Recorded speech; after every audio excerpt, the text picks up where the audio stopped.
We've been fighting that dump down the road for as long as I can remember, perhaps as far back as the 70s. And when the fire lights up, the smell is absolutely horrific.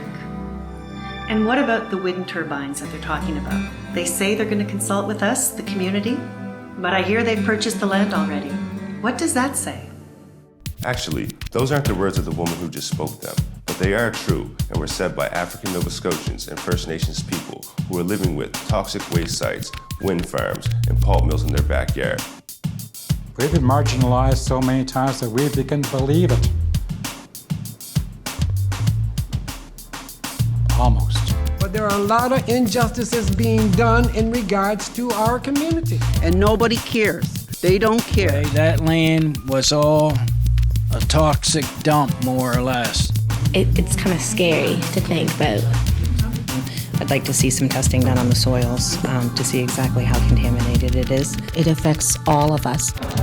You know, there are movements to save sharks. There are movements to save the whales. Well, those movements are all going to be in vain unless we save the ocean.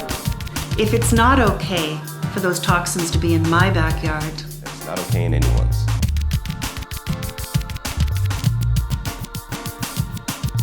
The phenomena of dumping toxic waste sites into the backyards of communities that do not have a strong voice actually has a name: environmental racism. The practice has been locating industrial waste sites next to our African Nova Scotia communities, Native communities, and poor white communities. Communities that don't have an economic base to fight back. And you ask the question, is it environmental racism? It's environmental racism to the core. It was 1784, and we had just been in a war for freedom from slavery, yeah. But instead what did we find? Still people last in line for all the promises, yeah. This fight has been going on really since the mid-70s. And as we look back, and you look over the years, like the politicians, they were standing up when they're on the opposite side.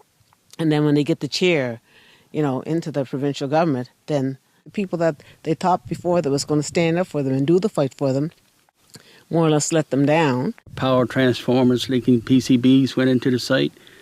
Dead animals went into the site. Anything and everything went into the site, as I said, because no checks and balances. Bunker C oil waste to the tune of 15,000 industrial bags went into the landfill site without the community's knowledge and had no say whether it should go there or it shouldn't go there. We were at a meeting in December, I think it was 2010, and they said the first generation landfill was leaking. And to me, if it was leaking over the years, it had to go down into the water table. And if it was going down into the water table, then it has to have some effect. The people was in Sackville was compensated into a 5-mile radius. We're less than 5 miles. The nearest community resident is less than a kilometer from their first generation landfill site. If they felt it was a threat into Sackville, isn't it also a threat in our community? A slew of people have passed away, before they reached the age of 70, and so a lot of the younger people feel that it's something to do with the landfill and some of the chemicals that they're dumping over there, and as a result, they don't really have any interest to live there or to bring their raise their children there. People are dying from rare cancers. My husband died of cancer, lung cancer and bowel cancer. My husband never smoked a cigarette in his life. And sometimes I felt they're defeated and frustrated. But I have a love for my community and my people, and I know that what's being done here concerning the first and second generation landfill site is an injustice to my community.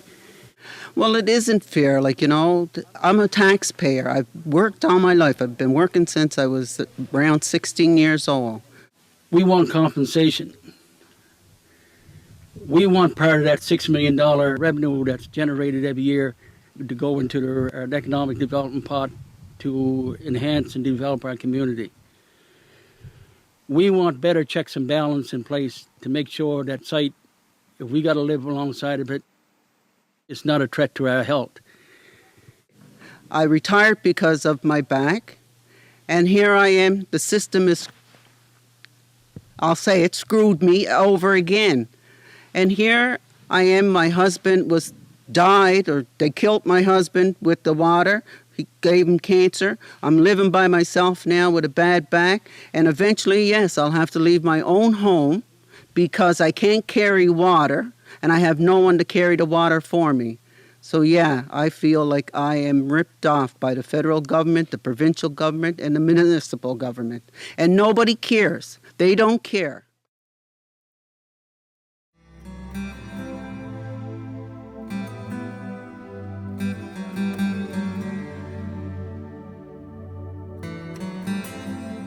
That land was all a toxic dump, more or less. There's been quite a few cancer cases on the reserve. A lot of people with asthma, allergy, black mold growing in the houses, the swamps, because of the swampy conditions, we were built on a swamp as well, so it's just a matter of landfill covered up. You can only cover up things for so long, and then the health effects they're still going to be there.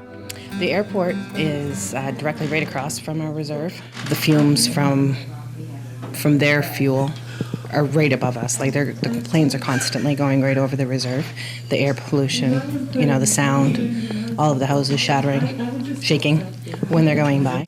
When you had the big rains and the floods in the spring coming from the airport, and all that water, whatever was on the airport, come right down through the chemicals and that, and it had to go into the spring water. Down at the end of the road, it was called the flying school. They had on top of the building the flying school. That's where they sold their car parts. That's where they ran their business out of there. It was there for years. And then when the band brought the land, they kept the buildings. We got the swamp. And I often question, why did we buy something that was toxic in the first place? Why did we buy a swamp? And I was always told what us or Indian Affairs wanted us to buy the land.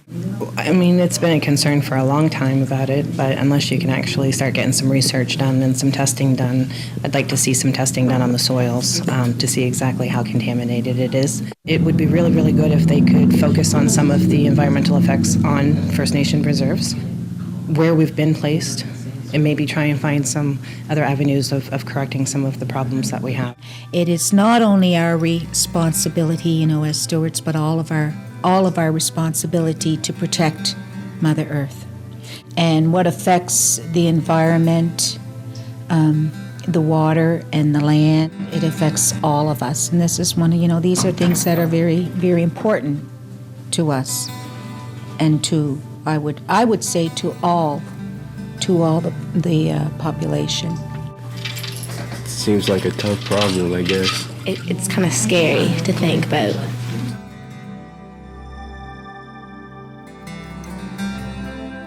When Peter Pickdew was talking about the dump behind the fish shack and everything, and how it's just all swampy there, and there was pollution, I was as a kid, I would always go back there and play in the mud, and I never knew until now. So it's kind of scary to think that I was just playing in oil and everything. Acadia Band should be moved, in my opinion, because of the chemicals that are there. We have 5,200 acres up in the Lake George area. And there will be battles that may seem too wide. Will victory or defeat? It all has to do with the fact that we have been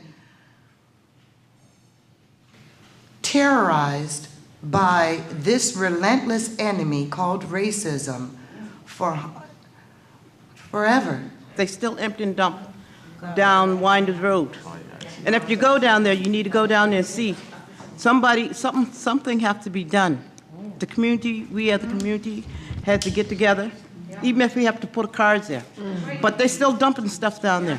We're going to be another Ackerville if we don't watch out. Also, your land shrinks, right, until you no longer have any land left. So they take it away. They don't take it away all at once. They take it away in the favor of business because that's what it's for, and they strip away little bit by little bit. So the land where the wind turbines are to be located is surrounding your land. So guess what? Really, you're the target. And like Denise said, when they were going to come to East Lake, they were going in through Bryan Street, coming up through the back of the area. They're coming through East Lake, so we're all affected. And our communities right now, as far as I'm concerned, in my community, there's a lot of issues going on because most of our people in our community are dying with cancer.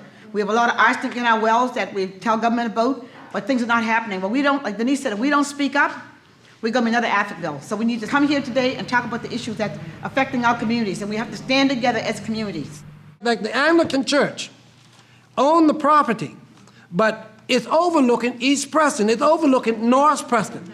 We, after any detrimental effect, we are going to be the victim of it. There is a place in Halifax, another place that they want to put the wind towers. And these people were fighting against the wind towers, and they lost. They lost, and this is with a white community, I believe it is. They lost. So if they lost, what are we going to do? And another question is, what guarantee the effect of the water and the wind turbine government is giving us, that our grandchildren and children will still have a community to call their home in the next 20 to 40 years? The Anglican Church owns that property, and they have leased or given that land to the turbine group. So before that happens, you might want to get active before it happens rather than get active after it happens. All we need to do is stop waiting for a reaction and start becoming proactive. We wait until after the problem has been pushed into our face and we've seen it happening. We wait too long before we get active and doing something to change the whole situation. I don't know personally who you talk to stop it. I just know, okay, well, when it's time, if we got to go stand up by the road with some bats or something, well, then they ain't coming in.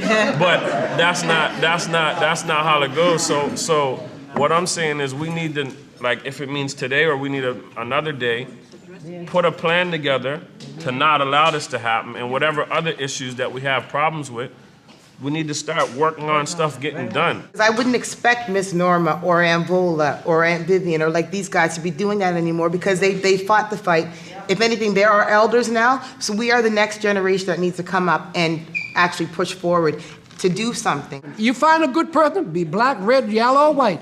If they are a good person fighting on your behalf, you deal with that. But if you're going to get people just being like carpetbaggers coming in to take advantage of you and go on the boat and leave you back here with nothing. Some of us will be sold into thinking that it's going to save us some money. But like you said, they've already put in their 5-year strategic plan, Nova Scotia Power did.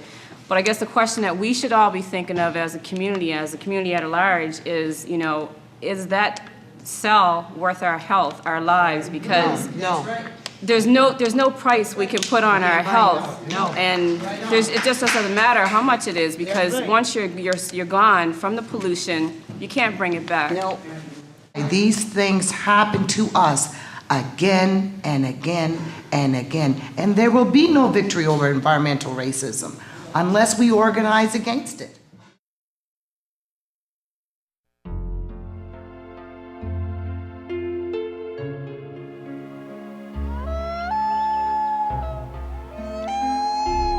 In Cape Breton, there are some First Nations elders who believe that there is indeed another way, a better way, and it's time for everyone to listen to Mother Earth and to the people who have been listening to her for centuries.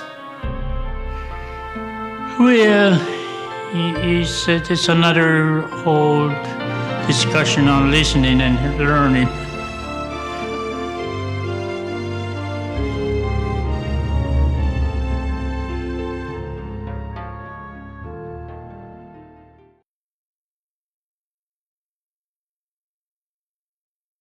I also know that you need the white man's education to survive in this world and be happy.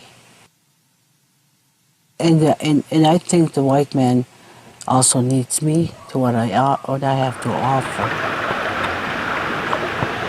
You know, for instance, if I took a young boy or a young girl or a young youth into a stream and look at the water flow, and they would see the different plants and different things, and the collaboration between the elements and creatures and human beings.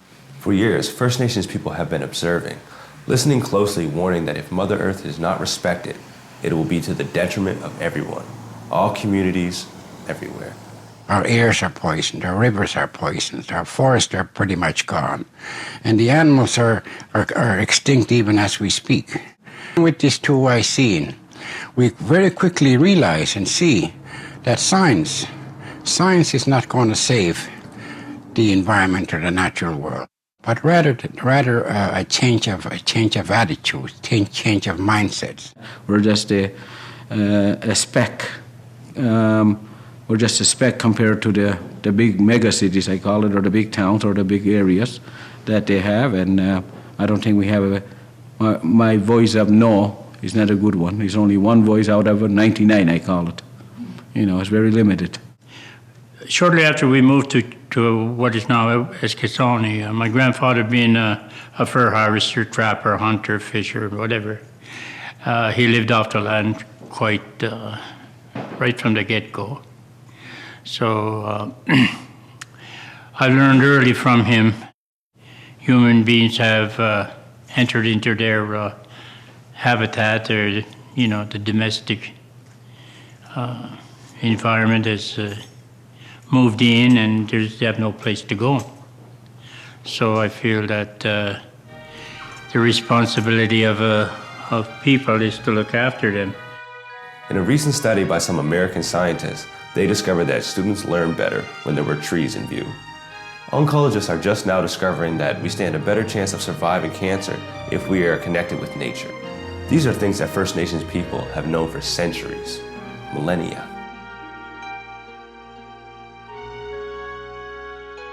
As it stands today, Mother Earth is not being cared for, and neither are her people. It's come to a point, as one elder noted, when you see a waste site or a pulp mill, you start looking around to see which reserve is located nearby. There are a lot of good politicians who open their eyes, but I guess those good politicians nobody listens to. Just listen to us and see our concerns and pretty well be equal and see. I wouldn't mind if they come to my reserve and try to live as a First Nation person and see how they would survive.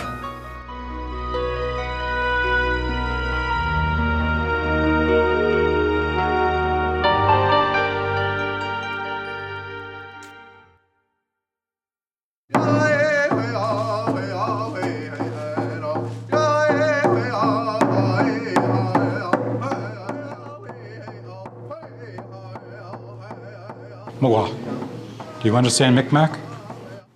But that's a language you ought to learn. No, really. Once you start to learn my language, you understand the connection we have with Wikiju, Mother Earth. Environmental racism is something that we have to deal with each and every day because of our communities. We have 13 communities here in Nova Scotia.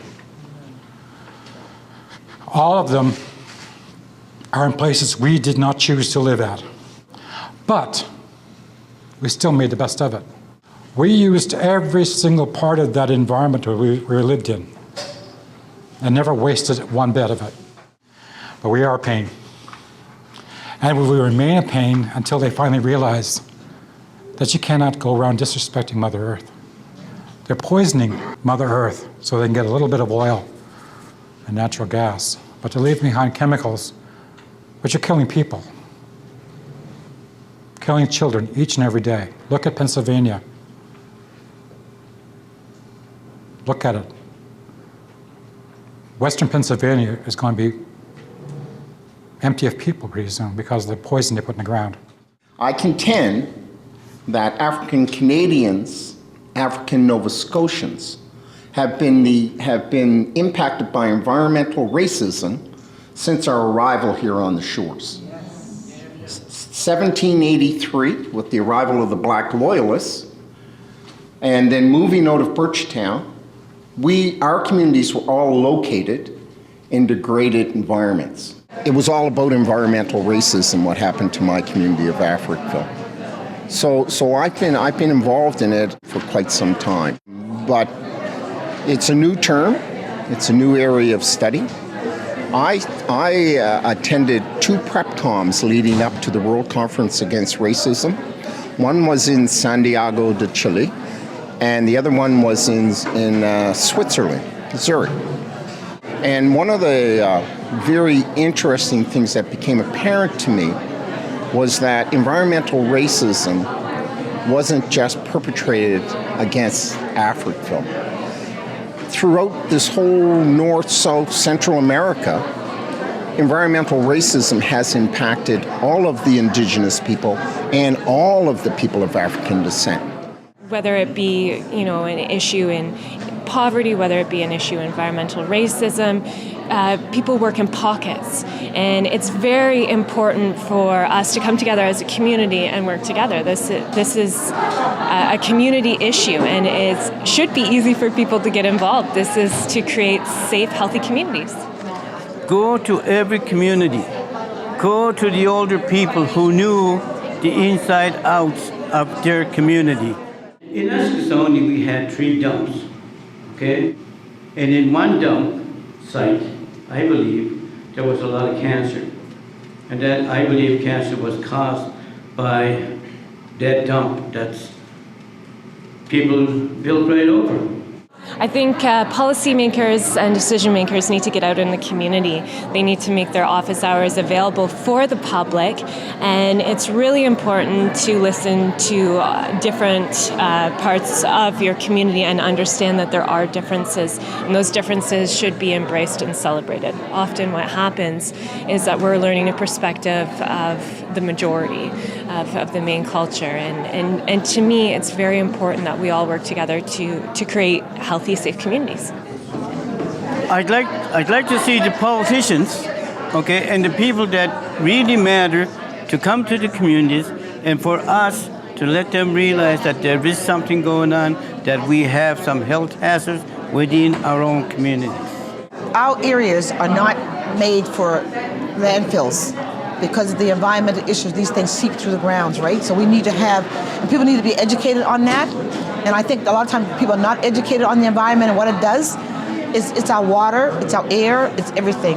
And when these things are allowed to go into the ground, it seeps into our, like somewhere along, it's going to seep into the earth, or it's going to come to the environment. It's going to affect all of us, whether it's a black community, white community, First Nation community. I think the environment issue needs to be raised by all of us.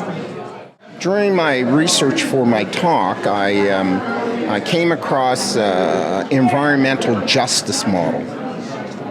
And I think that if we're going to move forward in terms of dealing with environmental racism, that the environmental justice model needs to be adapted by governments, by community groups, in terms of addressing the issue and impacts of environmental racism. There's a connection between the landfills and our peoples being killed. Between environmental damage and our physical, spiritual, and mental damage, whether from slavery, colonization, colored homes, or residential schools. And they think they can apologize and make it all better, just like they think they can recycle and make it all better. There's a relationship between continued pollution and their continued lack of solutions to racism and poverty. Because the problems lie at the root of settler society. It's a toxic legacy, and it will never get better until we reject the mindset of exploitation by governments, businesses, industries, and corporations, and return to African and indigenous ways of living and sustaining. Environmental racism, therefore, is a new manifestation of historic racial oppression. It's merely old wine in a new bottle. That's what environmental, I really like that. I really like that. And I'm given the stop sign there, but I do have to touch on the historical perspective of my community in terms of environmental racism.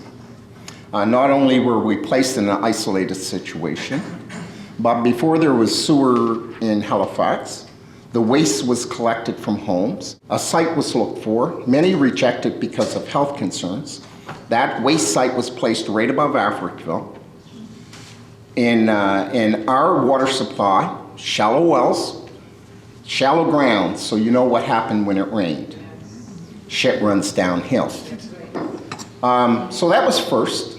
Second, in 1850, they built a railroad straight through the center of our community, displacing people in their homes. And at the time, of course, it was steam engines run by coal, and all of the smoke and hazardous of that was just spewed out throughout our community. The second thing was in 1870, an infectious disease hospital was built above Africville. Now, you might say, oh, well, that was a hospital. The key to this is that they ran a sewer line from the hospital down through Africville, emptying at the high water mark. So when the tide went out, there was an open sewer with no forms of protection for the children to keep them away from that site.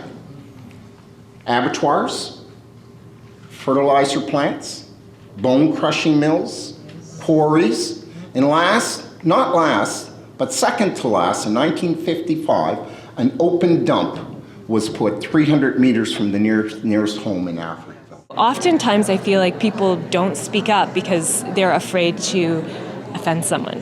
So for me, I think why it's so controversial is because nobody wants to admit that they have actually harmed another human being. You are walking into a whole big, huge wall of bureaucracy. Be prepared, but hold your ground. Hold your ground. Do the right thing and tell them we will not put up with it anymore. You cannot come into our communities and ruin our land. Why? Because once you ruin our land, you'll ruin yours as well.